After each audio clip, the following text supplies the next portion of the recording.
Gunfire echoed through the dry summer air as Garrett McClintock leapt from his horse and rolled behind a large boulder, narrowly missing the bullet that kicked up dust where he'd stood seconds before. The year was 1878, and the Arizona Territory had little patience for men who stood on the wrong side of justice, whether they deserved it or not. "Last chance, McClintock," shouted the bounty hunter from behind a cluster of scrub oak. "$500 says you're worth more to me dead than alive." Garrett checked his ammunition, 3 bullets left. Not enough for a prolonged standoff, but maybe enough to buy him time. His reputation as the fastest draw in 3 territories wasn't an exaggeration, but it wouldn't stop a bullet from a hidden gunman. "I didn't kill that rancher, Briggs.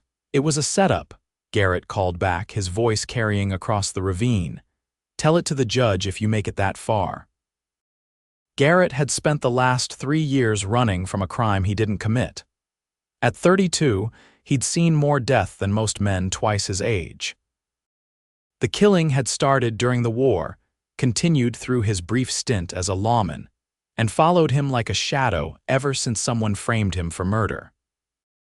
Timing his move perfectly, Garrett fired twice toward the bounty hunter's position, causing the man to duck, then sprinted to his spooked horse. In one fluid motion that spoke of years of practice, he swung into the saddle and dug his heels into the animal's flanks. The horse didn't need much encouragement. It bolted forward, carrying Garrett away from immediate danger, the last bullet from the bounty hunter's gun whistling harmlessly past his ear. 3 days later, Garrett rode into the small settlement of Promise Creek. His clothes were dust-covered, his face hidden behind several days' worth of beard. He'd managed to lose the bounty hunter somewhere near the territorial line, but knew the respite would be temporary. Still, he needed supplies, maybe a hot meal and definitely a drink. The main street was surprisingly busy for a town this size. Wooden buildings lined both sides, with the typical establishments one would expect: general store, saloon, blacksmith, and a small church at the far end. But something unusual was happening. Colorful bunting hung between buildings, and townsfolk were dressed in their Sunday best, despite it being a Thursday. Garrett tied his horse outside the saloon and pushed through the batwing doors. Inside, the place was nearly empty except for the bartender and a couple of old-timers playing cards. "What's going on out there?" Garrett asked as he approached the bar. The bartender, a heavy-set man with an impressive mustache, looked up from the glass he was polishing. "Town's first proper wedding in 2 years. Mayor's daughter is getting hitched to the new doctor." Garrett nodded, uninterested. "Whiskey, the good stuff if you have it. 2 bits. Garrett placed the coins on the counter and took the drink, downing it in one swallow. The liquor burned pleasantly down his throat, momentarily washing away the trail dust and memories. "Looking for work?" The bartender asked, eyeing Garrett's worn appearance and the well-maintained gun at his hip. "Passing through," Garrett replied curtly. "Shame. Ranch outside town is looking for hands, pays fair, and old man Henderson doesn't ask too many questions about a man's past." Garrett paused, considering. His funds were running low, and staying in one place for a while might throw off anyone tracking him. "Where's this ranch?" 5 miles west, can't miss it. The Double H.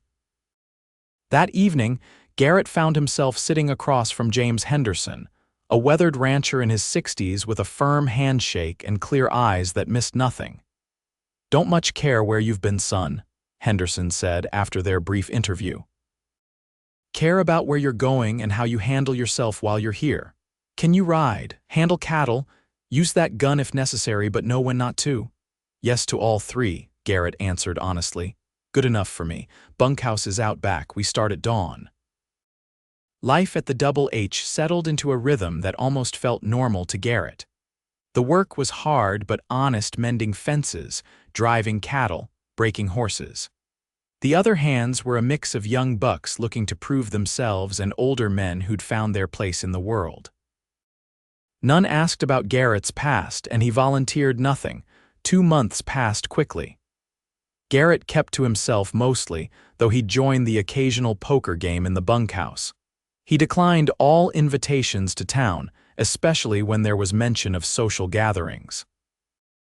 The saloon was as social as he got, and even then, he drank alone. "Another wedding this weekend," announced Pete, one of the younger hands, as they finished the evening meal one Friday. "Blacksmith's son and the seamstress should be quite a shindig." "Count me out," Garrett said automatically. "Come on, McClintock," cajoled another ranch hand. "Town's got 3 unmarried women for every available man. You might find yourself a wife." Garrett's expression hardened. "I don't dance at weddings." "Every man dances at weddings," laughed Pete. "I don't," Garrett repeated, his tone ending the conversation. Later that night, Henderson found Garrett sitting alone on the bunkhouse steps, smoking and staring at the stars. "The boys say you won't join them tomorrow," the rancher said, easing himself down beside Garrett with a grunt that spoke of old injuries. "Not my kind of gathering." Henderson was quiet for a moment. "You know, son, a man can outrun most things in this life: the law, enemies, bad memories. But sooner or later you have to stop running. Otherwise, what's the point of all those miles?" Garrett didn't respond. "Whatever you're carrying, it's weighing you down more than you know." "With respect, Mr. Henderson, you don't know what I'm carrying," the old rancher nodded. "True enough. But I recognize the look. Saw it in the mirror for years after I lost my Sarah. Difference is, I had a ranch to build and children to raise. Gave me purpose." He stood with another grunt. "Just something to think about." The next day, most of the hands rode into town for the wedding. Garrett stayed behind, volunteering for extra chores. He spent the day fixing a section of roof on the main house that had been leaking during the last rainfall, grateful for the solitude and the physical labor that kept his mind occupied. As the weeks turned to months, Garrett became a fixture at the Double H. His skill with horses, in particular, proved valuable, and Henderson gave him more responsibility. For the first time in years, Garrett began to feel something like peace. But peace, for men like Garrett McClintock, was often temporary. Word reached the ranch of another wedding in town, this one for the banker's daughter. Again, Garrett declined to attend. This time, Henderson didn't try to persuade him. What Garrett couldn't have known was that this particular wedding would change the course of his life. The bride's cousin had traveled from Colorado for the ceremony, a young widow named Lillian Whitaker. At 27, Lillian had already experienced more than her share of heartache. Her husband of 5 years, a mine owner, had died in a cave in the previous winter, leaving her with a modest inheritance but an immeasurable void. The wedding was a joyous affair, with music and dancing spilling out from the town hall onto the main street. Lillian watched the festivities with a wistful smile, remembering her own wedding day and the happiness that had followed. Though still in the later stages of mourning, she had come at her cousin's insistence, wearing a dress of deep purple rather than black, her first tentative step toward rejoining the world of the living. "You should dance," encouraged her cousin between dances with her new husband. "I'm content to watch," Lillian replied, though the music did stir something inside her that had been dormant for too long. As fate would have it, Henderson had convinced Garrett to at least come into town that evening to help transport some wedding gifts back to the ranch, items crafted by Henderson's wife for the newlyweds. Garrett had agreed reluctantly, planning to complete the errand and return to the ranch before the celebration was in full swing, but timing worked against him. By the time he arrived, the dancing had moved outdoors to accommodate the crowd. Keeping to the shadows, Garrett made his way toward Henderson's wagon, hoping to remain unnoticed. Lillian had stepped outside for air, finding the hall too warm and the memories too pressing. The night was clear, with a crescent moon hanging above the town like a silver pendant. She was about to return inside when she spotted a tall figure moving purposefully along the edge of the gathering. Something about his deliberate avoidance of the celebration caught her attention. Perhaps it was because she recognized in his solitude a reflection of her own isolation. Without fully understanding why, she found herself following him. "You're missing the celebration," she said when she was close enough to be heard. Garrett turned, startled. The woman before him was slender, with chestnut hair arranged in a simple but elegant style. Her eyes, even in the dim light, were remarkably expressive, showing curiosity, a hint of sadness, and something else he couldn't quite name. "Not my celebration to miss," he replied, tipping his hat slightly. "Are you from Promise Creek? I don't believe we've met. I'm Lillian Whitaker." "Garrett McClintock. I work at the Double H." Recognition flickered in her eyes. "Ah, Mr. Henderson's ranch. He mentioned you earlier, said you have a way with horses that borders on magical." Garrett shifted uncomfortably at the praise. "Just experience, madam." The music changed then, shifting to a slower, more melancholy tune that seemed to reach into Lillian's very soul. Tears suddenly welled in her eyes, taking her by surprise. "I'm sorry," she said, quickly brushing them away. "This song. My husband and I danced to it at our wedding." Garrett stood awkwardly, unsure how to respond to her emotion. Part of him wanted to escape this unexpected encounter, but something held him in place. "Would you?" Lillian began, then faltered. Taking a deep breath, she continued, "Would you dance with me, Mr. McClintock, just for this one song?" The request struck Garrett like a physical blow. Images flashed through his mind: another dance, another woman, another life that had ended in blood and accusations. He'd sworn never to dance again, especially not at a wedding. "I don't dance, madam," he said stiffly. Lillian nodded, accepting his refusal with grace even as fresh tears threatened. "Of course, please forgive my forwardness." She turned to go, and something in her dignified retreat broke through Garrett's carefully constructed walls. "Mrs. Whitaker," he called after her. She paused, looking back at him. "One dance," he said, the words feeling foreign in his mouth. "Just one." Relief and gratitude washed over her face as she returned to him. Hesitantly, Garrett took her right hand in his left and placed his other hand lightly at her waist, maintaining a respectable distance between them. The music enveloped them as they began to move. Garrett was surprised to find that his body remembered the steps, though it had been years since he'd danced. Lillian followed his lead easily, and for a few minutes they moved together under the stars, two wounded souls finding momentary solace in motion and music. When the song ended, Garrett stepped back quickly, as if awakening from a trance. "Thank you," Lillian said softly. "That meant more than you know." Garrett nodded, unable to form words around the unexpected emotion tightening his throat. "Perhaps I'll see you again, Mr. McClintock," she said. "Perhaps," he replied, though he doubted it.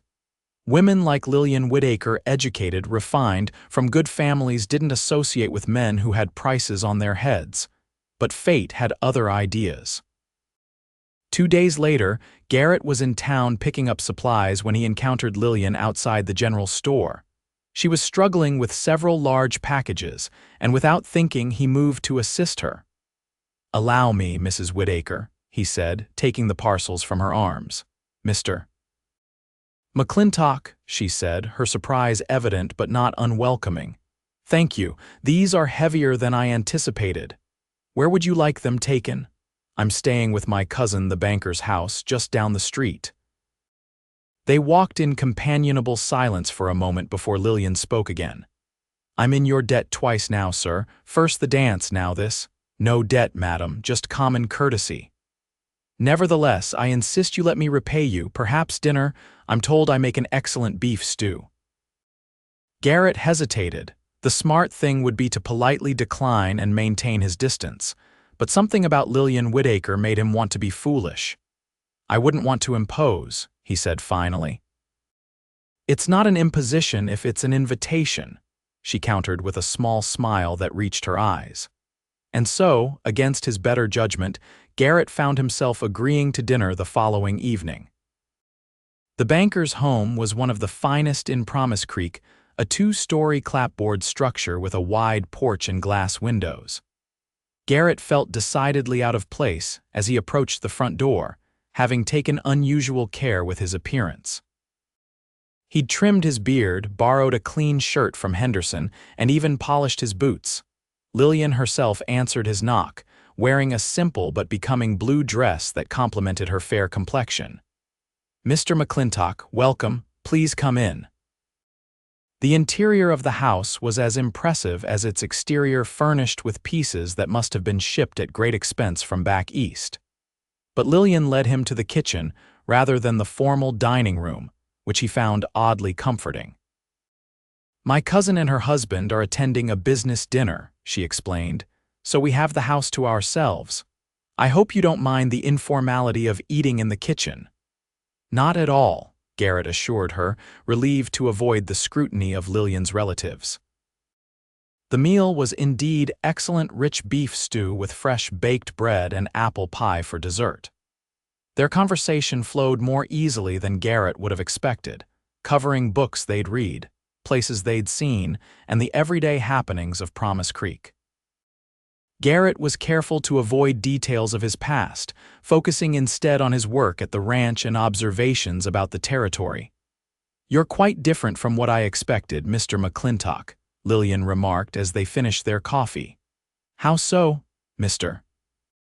Henderson described you as the silent type, yet here you are, quite capable of conversation when you choose to engage in it." Garrett smiled slightly. "Perhaps it depends on the company." Their eyes met across the table, and something passed between them, a recognition, a possibility. Lillian was the first to look away, a becoming flush coloring her cheeks. "Will you be staying in Promise Creek long?" Garrett asked, changing the subject. "I hadn't planned to," she admitted. "I came for the wedding, intending to return to Colorado next week, but I find myself reconsidering." "Oh," Garrett tried to keep his tone neutral, though the thought of her leaving created an unexpected hollow feeling in his chest. "My life in Colorado is full of memories, most of them wonderful, but painful now in their absence. Perhaps it's time for a new beginning." Before Garrett could respond, a knock at the door interrupted them. "That's odd," Lillian said, rising. "It's rather late for visitors." Garrett's hand instinctively moved to his gun as Lillian went to answer the door. Years on the run had honed his sense for danger.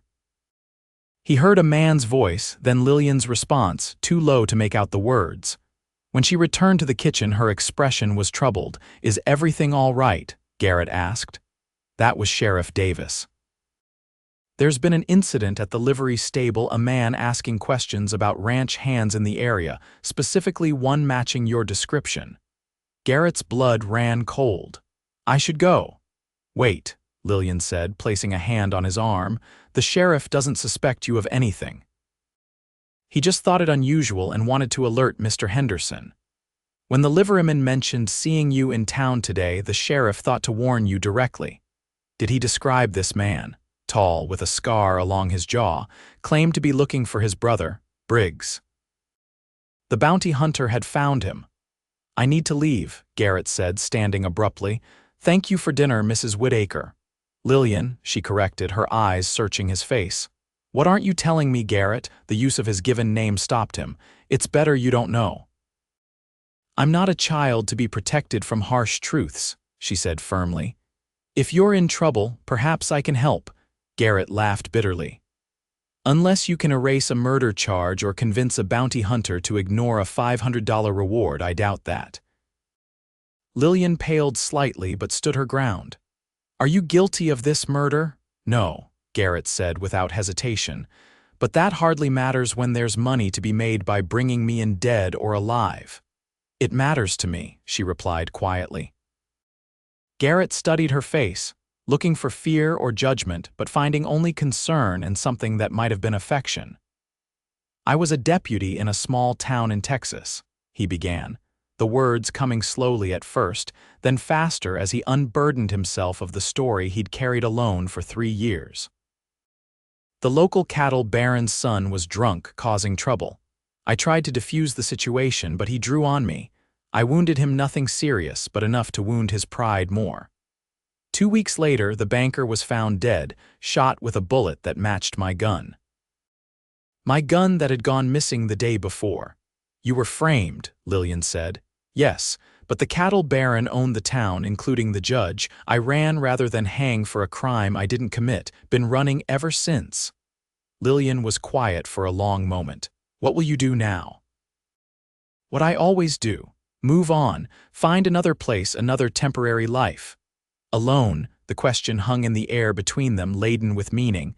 It's the only way I know how to survive, Garrett replied finally. Perhaps survival isn't enough, Lillian said, stepping closer to him. Perhaps there comes a point when one must decide to truly live again, whatever the risk. Their eyes met, and Garrett felt something crack inside him, a fissure in the wall he'd built around his heart. I can't ask you to share in my danger, he said roughly. You didn't ask, I'm offering. Before he could respond, there was another knock at the door, more insistent this time. Stay here, Garrett said, drawing his gun. No, Lillian countered. If it's the sheriff again, appearing armed will only make things worse. She had a point. Reluctantly, Garrett holstered his weapon but positioned himself where he could quickly intervene if necessary. Lillian opened the door to find not the sheriff but Henderson standing on the porch, his expression grave. Mr. Henderson, she greeted him with surprise. Please come in. The rancher stepped inside, nodding to Garrett when he saw him. McClintock, figured I'd find you here, we need to talk. About the man asking questions, Garrett surmised, partly, but there's more. Sheriff Davis recognized him. Briggs is his name. He's wanted in 2 territories for killing men he was supposed to bring in for bounty. Garrett absorbed this information. So even if I surrendered, chances are I wouldn't make it to trial. That's my thinking, Henderson agreed, but there's something else. Davis got a telegram from Austin today. Seems the cattle baron's son had a crisis of conscience on his deathbed, confessed to killing the banker and framing you. Garrett stared at Henderson in disbelief. You're saying you're a free man, son. The charges have been dropped. There's no legitimate bounty on your head anymore. The room seemed to tilt around Garrett. 3 years of running, looking over his shoulder, never allowing himself to form connections or put down roots, all for a freedom that had been restored with a telegram. Briggs might not know that yet, he said, his mind racing ahead to the practical concerns. Or might not care. That's why I'm here, Henderson confirmed. Davis is organizing a few men to find and arrest Briggs, but until then you should lay low. He can stay here, Lillian offered without hesitation. My cousin's home has an excellent lock on the door and the sheriff knows where to find him if needed. Henderson glanced between Garrett and Lillian, a knowing look crossing his weathered features. That might be best. I'll let Davis know. He turned to go, then paused. McClintock, when this is over, your job at the Double H is still there if you want it, but this time you'd be foreman. Been needing a man with your skills in a leadership position. After Henderson left, Garrett and Lillian stood in silence, the implications of everything that had transpired settling around them. You're free, Lillian said finally, wonder in her voice. Appears so, Garrett replied, still struggling to believe it himself. What will you do with your freedom? Garrett looked at her, really looked at her, taking in the hope and vulnerability in her expression.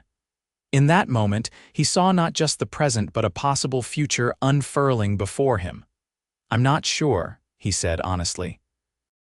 For so long, all I've thought about is surviving until the next day. The idea of planning beyond that is unfamiliar.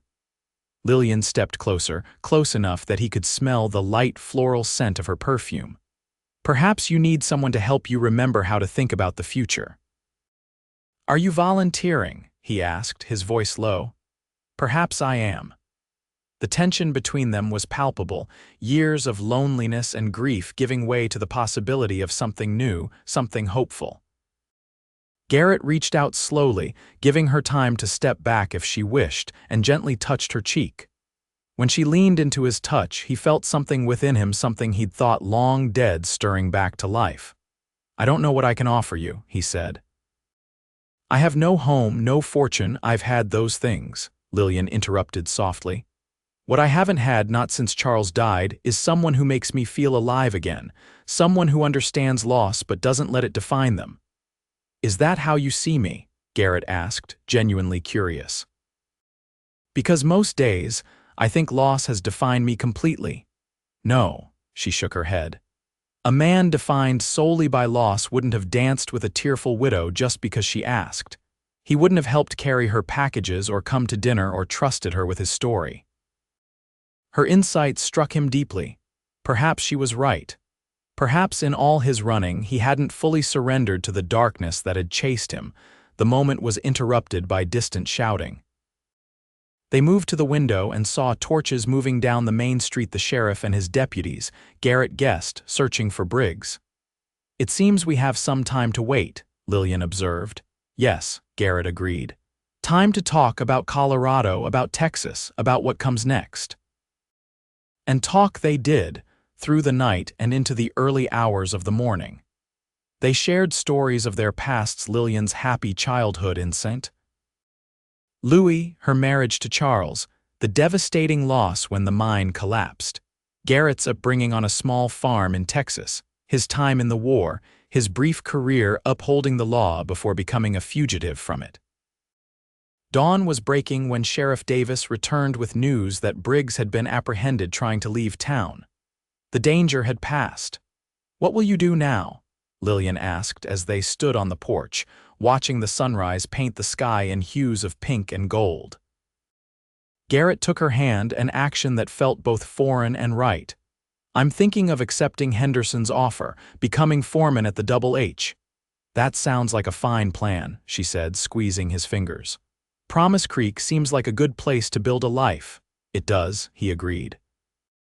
"But a life needs more than just work."